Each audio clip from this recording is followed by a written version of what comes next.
Right. Before I bring in my next guest, I just want to say this, and that is last week, amidst much hype and fanfare, the US Attorney General Pam Bondi released phase one of the Epstein files to a selected bunch of favorable influencers. We saw nothing new. Oh, we saw nothing new. We've talked about it a little bit, but there was one person I would have been extremely happy to see them given the binders. And that is journalist and filmmaker Derek Brose, who made the absolute brilliant 2018 documentary Bringing Down Jeffrey Epstein. And Derek is here with us, and I want to bring him in. Here he is. Hello, Derek. How are you? I'm doing great. Thank you for having me back on.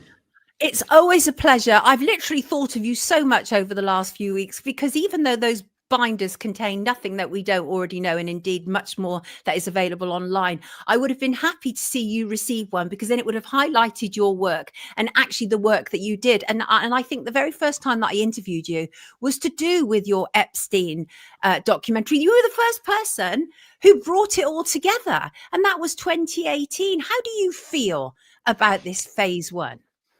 Well, as you expressed there, Sonia, I agree. There's nothing new information in there. And as soon as I saw the posts going out of these American kind of right-wing conservative influencers who are supportive of Donald Trump and his campaign, I thought, okay, well, first of all, if none of this documentation that they allegedly have in the binders, if it doesn't get posted publicly, then there's definitely reasons to be skeptical of the whole thing.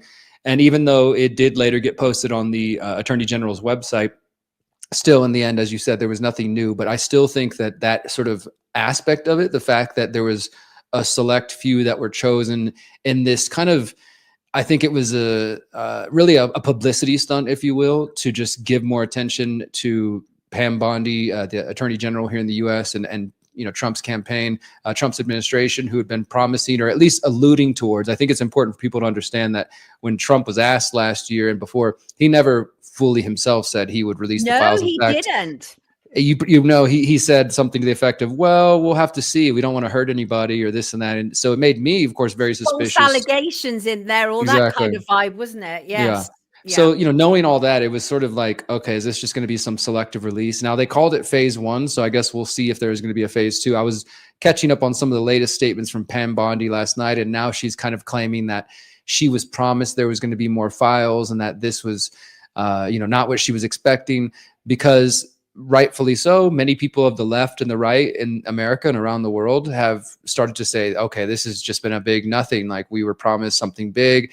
This is nothing. So now she's kind of gone on the defense, because apparently it was embarrassing to certain members of Trump's cabinet, maybe even Trump himself, who really hyped it up. And what I read was that allegedly the release of the files and the whole big picture with them all holding their binders and everything like that, that was an unplanned thing that she just sort of took on her own. Now, of course, that could just be somebody from above saying, hey, you made us look bad and people are disappointed, so we're going to have to put all the blame on you. But nevertheless, as of what we've seen so far, as of today, nothing in there was new. I mean, I think the only thing that we could say that was even potentially sort of new, not in terms of content, but just in terms of packaging, there was an evidence list that listed some of the different pieces of evidence. But again, all those different bits of evidence have been referenced other places or in the previous lawsuits, either through Ghislaine Maxwell or through the ongoing lawsuits against Jeffrey Epstein since 2006. And as you mentioned, in 2018, I released my documentary called Bringing Down Jeffrey Epstein. It was September 2018. This was about a month after I visited Epstein's Palm Beach house in Florida in the United States, and was just kind of on that trail and pursuing that. I've been investigating Jeffrey Epstein since 2016. And I guess I could say that the thing I'm most disappointed so far, and we can get deeper into this, is that in the last couple of years after Jeffrey Epstein allegedly killed himself, and then Jean-Luc Brunel, who was the French kind of piece of this whole puzzle, allegedly killed himself. And then Maxwell goes to prison, and a sort of minimum security prison, that everybody in the mainstream has kind of acted like that's it. The whole story has been done. Obviously, people are calling for, like, we need the client list. We need to know who else was involved in this. But I think what I'm most concerned about is that the people who Epstein was actually working for, people like Les Wexner of the limited brand and Victoria's Secret, have pretty much just remained out of the conversation and are able to continue their lives as if they were not involved in any ways. It's really important what you're saying. You also made a comment last week, which again I completely agreed with you, and that is this whole kind of popularist movement of where is the Epstein list? As you pointed out, there's no such thing as an Epstein list, and you might be able to get 100,000 likes on X for saying it, but those who know that that's just absolute nonsense. And it's people say this stuff on social media and get thousands of likes and shares. Are we actually going further away from the truth, Derek? Do you think? I do think so. I did a video about this a couple of years ago. It's probably been 3 or 4 years now, asking in that video, are we witnessing a sort of controlled narrative Right. of the Epstein, the Epstein story? And I do think that was going on after his alleged death, and that continues on to today. This whole thing about there being a list, what I was saying, and I did take some pushback from people who thought I was just kind of being silly or splitting hairs or just arguing semantics. But I do think it's an important point because I see some of these new influencers, if you will, who have millions of followers who are making, clicks and probably money off of talking about Epstein and not really bringing anything new to the table, who are saying we need to fight for the release of the Epstein list. And that phrase, just Epstein list, is kind of tossed around. But when you really get into it, what does that mean? Well, we have the Black Book that's been released for over a decade. Right. We have Ghislaine Maxwell and Epstein's Black Book. We have flight logs. Now, we don't have all of the flight logs, but we have many of them. Some are redacted, of course, but many of them were released through court cases over the years. We have statements, of course, from the various victims, survivors who have pointed at different people they said who have been involved. And so I guess if you put all that information together on a list, you can call it the Epstein list. But this idea that there's sitting in an FBI safe somewhere or the US government somewhere, just a list that says, here's everybody Jeffrey Epstein was involved in, and here's all the clients and all the bad people. I think it's kind of creating this false target to go after for people to set their sights on. Like, we're going to get the Epstein list. We're going to get the Epstein list. And it's kind of, in my mind, it's going to create the inevitable disappointment when people realize that if such a list ever did exist, if all that information I just mentioned was somehow compiled onto one database, one list, I don't think it's just sitting in an FBI vault waiting for us to be released and that Trump is going to be able to gain access to it. My guess would be, for example, like, to add to that information, I think the most important things we would want or hope the public could see one day, as disturbing as they probably would be the videotapes from Jeffrey Epstein's various homes. Obviously, we don't want to witness the abuse, but to see who was there, who was arriving at the homes, who was, there when there were young girls there, that sort of thing. We haven't seen those, but my guess would be those tapes have been long destroyed or, again, somewhere deeply protected within the US government, or more likely deeply protected within the Mossad and somewhere in the Israeli intelligence network. Now, I think you just hit on something right there, okay? And that is Israeli intelligence. And I think this whole story is problematic regarding that. So we've heard, and these are only rumors, this hasn't been confirmed, that the FBI were deleting files. Did you hear that as well? I have heard that. And again, we don't have that, we haven't had that confirmed in any way. It wouldn't surprise me, of course. I also think that does give some of the Trump team a kind of convenient storyline, a convenient narrative, is that the information is being destroyed. Because my fear and my concern, and for anybody who goes back to my 2018 documentary, I brought up the allegations against Donald Trump. And now I know that since Trump has been president, and now he's president again, it's not a popular thing to bring these things up, because so many Trump supporters will just say you have Trump derangement syndrome or something like that. You're just being negative. But the fact remains that Trump was accused by at least one woman that we know of, and her name was Katie Johnson, or at least that's the name she was going under. And then she claimed, the whole case was dropped later. We can admit that and acknowledge that. But there was some concern about her being threatened right before the lawsuit was going to go public. And then, of course, we know about Jeffrey Epstein's extensive relationship with Donald Trump. And I included some of that in my documentary, but also we learned about even more how extensive the relationship was after 2018, after my documentary came out, after Epstein was arrested. And we started seeing these videos of them at parties together and other places. And so to the folks who want to pretend like, well, Epstein knew a lot of people, which is true. He definitely, part of his goal was to get to know as many people as possible. He talked about it like he was, quote unquote, collecting people, collecting resources, scientists, academics, media people, politicians. But with the situation with him and Donald Trump, it's a bit different. Trump himself, is quoted, as many people probably know by now, for decades back, saying that Jeffrey likes them young, and there was some awareness in his mind. Again, that doesn't mean he was involved directly, but he has been accused. He was in 16 numbers of Donald Trump were in Jeffrey Epstein's black book. It wasn't just one random number. It was his driver, multiple houses, his limousine number. So there was clearly an extensive relationship. And so keeping that in mind, my concern is that we might be, through the Trump administration and his supporters, witnessing controlled releases of the files, whatever may come next, that if there is something damaging to Donald Trump, I don't think we can necessarily trust the Trump administration to release it.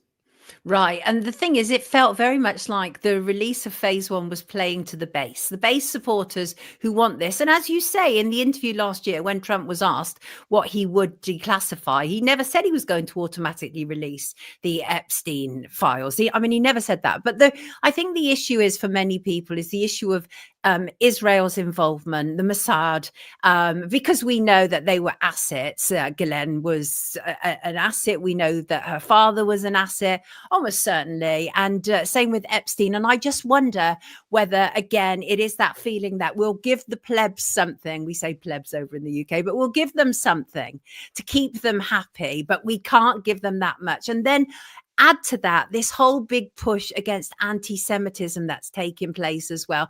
And I wonder whether it's all kind of linked up in its own way. You yourself have pointed out, for example, that RFK Jr., who is the health secretary, is suddenly interested in declaring anti-Semitism an emergency. And I wonder whether it is all linked up in any way at all. Derek, what do you think? I think so. I think that the influence of the Israeli Zionist lobby in the United States is incredibly strong, and not just in the United States. I think this is something that you guys see in the UK and across Europe as well, but it's definitely super strong in the United States. And so your mention of RFK, excuse me, he's also another gentleman who we know did fly with Epstein a couple times.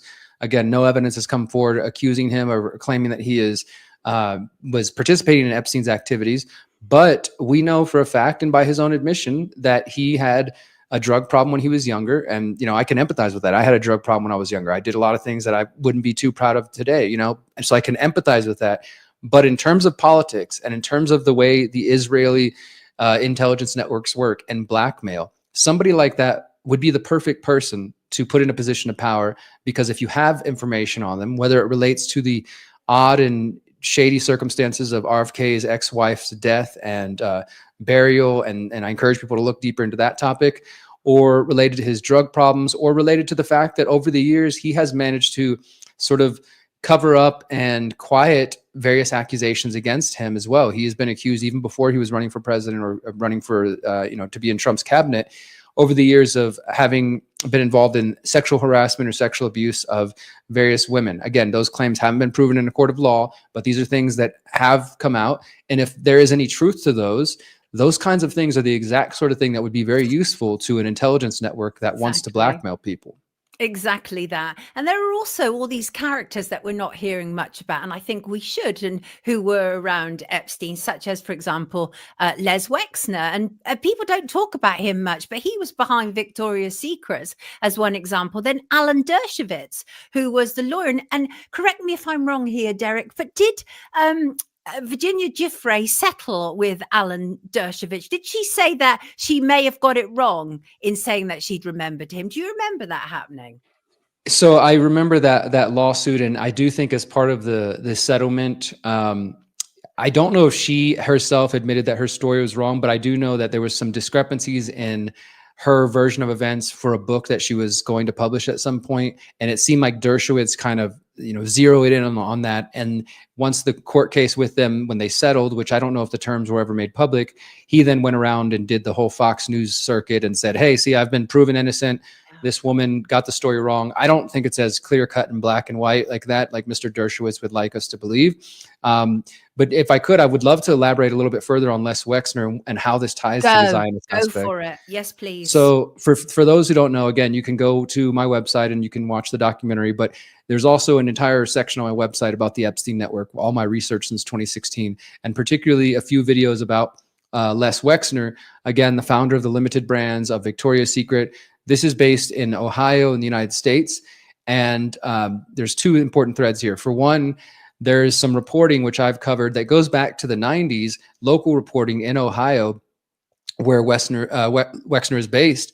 And there is definitely some reasonable evidence, I would say, that connects him to local mafia organized crime in Ohio, in Cleveland, and connections related to his business. So that's a thread that I think more people need to pull on, namely because for those who've read Whitney Webb's work on the connection between the mafia and the Epstein network, there are some large connections there. A second point to that is that Wexner was also part of what's called the Mega Group. And for those who want to go search that, you might find one or two articles that mention the Mega Group. They're very old, about a decade or more. I think one was Forbes or the Wall Street Journal. And the only thing that we really know about them is, in their own words, that they were a wealthy group of Jewish financiers who were, coming together to see how they can promote the Zionist cause. And Wexner was one of these wealthy Jewish financiers. So we have this connection with Wexner going back to mafia in Ohio, connecting to this mega group, this wealthy group of Jewish financiers who specifically themselves say they want to promote and support the Zionist cause. And then we know that Wexner sold his New York mansion to Epstein for $1. They have an extensive relationship. There's even some rumors or questions about whether or not they had a romantic relationship together. Since Epstein was exposed, Wexner, I think, mentioned it one time and issued an apology and kind of moved on, and he has not been questioned since. The other aspect relating to Wexner in the bigger picture is the Victoria's Secret angle. There's actually a reasonable documentary. I think it's a 4-part documentary out there that you can find about the Victoria's Secret angle. And the reason I think this matters is because you can look at Jean-Luc Brunel, who again was sort of the French connection to the Epstein network. He was involved in the M² modeling agency. And again, Donald Trump, who used to run the Miss Universe pageants, also had his own modeling agencies. These different modeling agencies and this sort of what I call the modeling to abuse pipeline, if you will, Yes. It's very prevalent. Even if you're not talking about Jeffrey Epstein, you can talk to any young woman who's been a model in the past, and she'll tell you stories about how drugs were brought to her and alcohol were brought to her and promises of big contracts and magazine deals and things like this. This is exactly what Jeffrey Epstein and them were doing. They were preying on young women, often in women who are not in the best financial or familial situations, who were looking for a way out, and they promised them all kinds of great things, travel, business deals, modeling deals, this sort of thing. And so I think that's important to understand that Les Wexner, the Victoria's Secret fashion show, Jean-Luc Brunel in France, the M² modeling agency, and then again, whether or not Trump himself is connected to Epstein's abuse, he also, you can go back and find older reporting of some of the women involved in his modeling agencies and his pageant shows saying that he used to just walk into the dressing room when they were getting dressed and sort of like check on them and like approve them and things of this sort.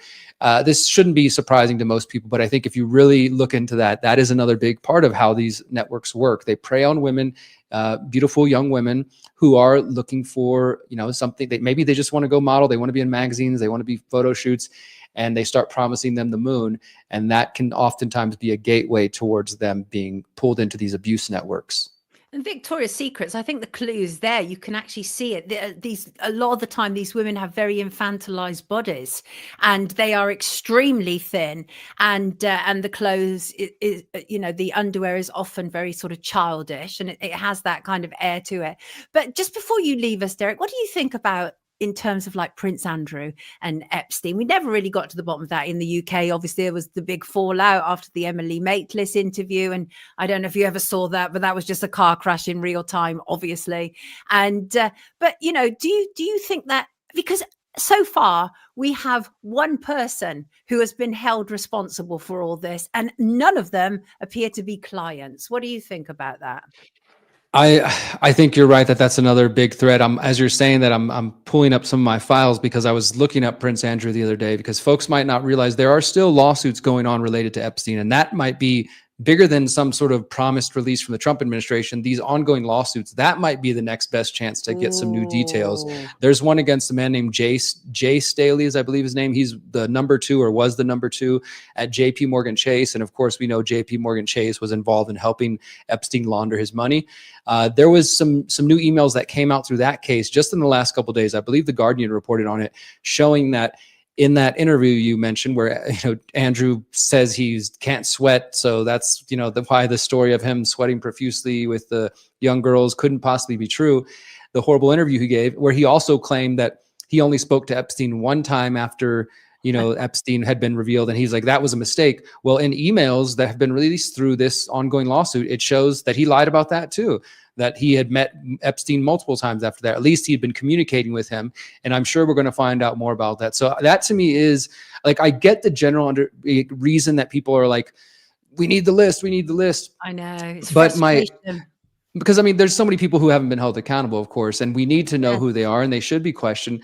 But my other issue with the investigation around Epstein and some of the hype, especially on social media, has been that it often feels like most people are concerned with, oh, which famous celebrity is going to be listed or which politician. And obviously anybody who's involved, they should be held accountable. But this isn't some tabloid thing. There's real women who are now grown adults who suffered abuse at the hands of these people: Ghislaine Maxwell, Jeffrey Epstein, Jean-Luc Brunel, and of course the other women, some of whom started out as abuse victims and then later became part of the team, the pilots, the various other people who are part of managing Jeffrey Epstein's money.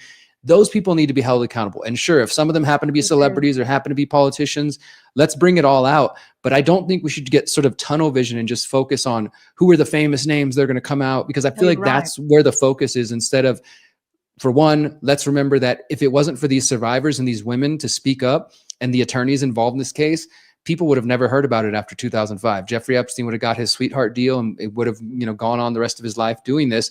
But the women never gave up. They continued to fight. So I think that's where I like to bring things back to, is like remembering these survivors of Epstein. And yes, let's get to the bottom of the truth and to the bottom of the story, but let's not just obsess over this tabloid angle of this. And instead, let's focus on getting the truth. Right. And ultimately the truth, wherever it goes, even if that means it implicates somebody like Donald Trump. Absolutely. I couldn't agree with you more. And that was my objection to seeing all these influencers coming out smiling as if they're holding some sort of prize. And it's like, inside that is documenting abuse. What is wrong with you? But just before you leave us, because I think Jan makes a good point, and this is a point that I make often, and that is, I do wonder whether we've been so focused and concentrated on young female adults that we are potentially missing with Epstein something even darker that is distracting us away. What do you think about that? I definitely think this is deeper than we have come to understand. Right. For those who are not familiar with my work, after my Epstein documentary, I did a documentary about the Finders cult, which is a cult that was exposed in the 80s in the United States. You can find that on my website under the documentaries. And the reason I bring that up is because Epstein was just a piece of a much larger puzzle. I've also done a recent documentary episode for my 17-part documentary series, The Pyramid of Power, called The Pedo Class, that looks at the history, which you know very well, Sonia, around the world. This isn't just about Jeffrey Epstein. It's also not just about abuse of children. I do believe there is a ritualistic element to this as well. Some people call it satanic, whatever words you want to use. It is much darker and deeper, unfortunately, than what we've been led to believe. And so we need to remember that when the corporate media and even some in the mainstream alternative media try to act like, that we got everything from the Epstein story, and even try to act like this is just one isolated event. Okay, Epstein was real, but there's no truth to any of these other stories and quote unquote conspiracy theories. The unfortunate reality is that powerful people all around the world, and politics and media and celebrities and so many other areas, religion, are involved in the abuse of children. And there definitely is some ritualistic elements to it, and it needs to be exposed everywhere.